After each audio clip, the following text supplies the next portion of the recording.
Big boss season ചരിത്രത്തിൽ ഇത്രയും വൃത്തികെട്ട ഒരു ഗെയിം കളിക്കുന്ന ഒരു പെൺകുട്ടിയെ കണ്ടിട്ടില്ല. റെന ഫാത്തിമ. ഒരുപക്ഷെ പ്രായമില്ലാത്തതിന്റെ ആയിരിക്കാം. പക്ഷെ അതിന്റെ വായിന്ന് വരുന്ന വാക്കുകളൊക്കെ പക്വതയില്ലാത്തതാന്ന് പറയാൻ പറ്റത്തില്ല. അമ്മാതിരി വായിന്ന് വരുന്നത്. കുറച്ച് ദിവസമായിട്ട് അനുമോളുടെ പിന്നാലെ നടന്ന് അങ്ങ് ടോക്സിക് ആയിട്ടുള്ള വർത്തമാനങ്ങൾ പറയാ. ആവശ്യത്തിനും അനാവശ്യത്തിനും അങ്ങ് ഇറിറ്റേറ്റ് ചെയ്യാണ്. പക്ഷെ ഈ കുട്ടികളൊന്നും ബിഗ് ബോസ് കണ്ടിട്ടല്ലേ പോയിരിക്കുന്നത്. ഒരാളുടെ പിന്നാലെ കണ്ടിന്യൂസ് ആയിട്ട് നടന്ന് അയാളെ ഇതുപോലെ ഒറ്റപ്പെടുത്തി കഴിഞ്ഞാൽ വെളിയിൽ ആൾക്കാർക്ക് അയാളുടെ സപ്പോർട്ട് കിട്ടുമെന്നൊന്നും ഇവർക്കറിയത്തില്ലേ?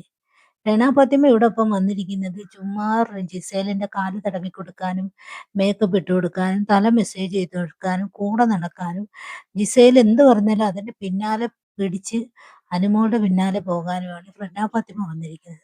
ഇപ്പൊ പുറത്ത് ഏറ്റവും കൂടുതൽ ആ ബിഗ് ബോസിനകത്ത് അക്ബറും അപ്പാനിശരത്തും ഒക്കെ ഇറിറ്റേറ്റ് ചെയ്യുന്ന കഥാപാത്രങ്ങളാണ്. പക്ഷെ പുറത്ത് ഏറ്റവും കൂടുതൽ നെഗറ്റീവായിട്ട് മാറിക്കൊണ്ടിരിക്കുന്നത് റെന ഫാത്തിമയാണ്. ഈ പെൺകുട്ടി എന്ത് കണ്ടിട്ടാണ് ഇതിൽ പോയിരിക്കുന്നതെന്ന് അറിഞ്ഞില്ല. ഇതൊരു ഒരു പിന്നെ ചൈനീസ് ഭാഷയിലുള്ള ഒരു തെറിയോ അതങ്ങാണ്ട് പിന്നി പറഞ്ഞു കൊടുത്തതാണ്. അതും പറഞ്ഞുകൊണ്ടാണ് നടക്കുന്നത്. അനുമോളുടെ പിന്നാലെ നടക്കുന്നത്. എന്തോന്നറിയത്തില്ല. അത് പറയരുത് പറയരുതെന്ന് അവിടെ പലരും പറഞ്ഞു കൊടുത്തിരിക്കുന്നത്. പക്ഷെ ആ പെൺകുട്ടി കേൾക്കുന്നത് കൂടിയില്ല. അതിങ്ങനെ കണ്ടിന്യൂസ് ആയിട്ട് പറഞ്ഞുകൊണ്ട് കിടക്കുകയാണ്.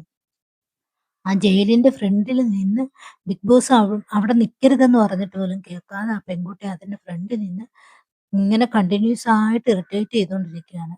പലതവണ ഇന്നലെ ബിഗ് ബോസ് എല്ലാവർക്കും വാണിംഗ് കൊടുത്തു. ആരും സന്ദർശന സമയത്തല്ലാതെ അവിടെ വന്ന് നിൽക്കരുതെന്ന് പറഞ്ഞിട്ട് കേൾക്കാതെ എല്ലാവരും അവിടെ വന്ന് ആവശ്യത്തിനും അനാവശ്യത്തിനും എല്ലാം ഇറിറ്റേറ്റ് ചെയ്യുന്നുണ്ടായിരുന്നു അനുമോളെ.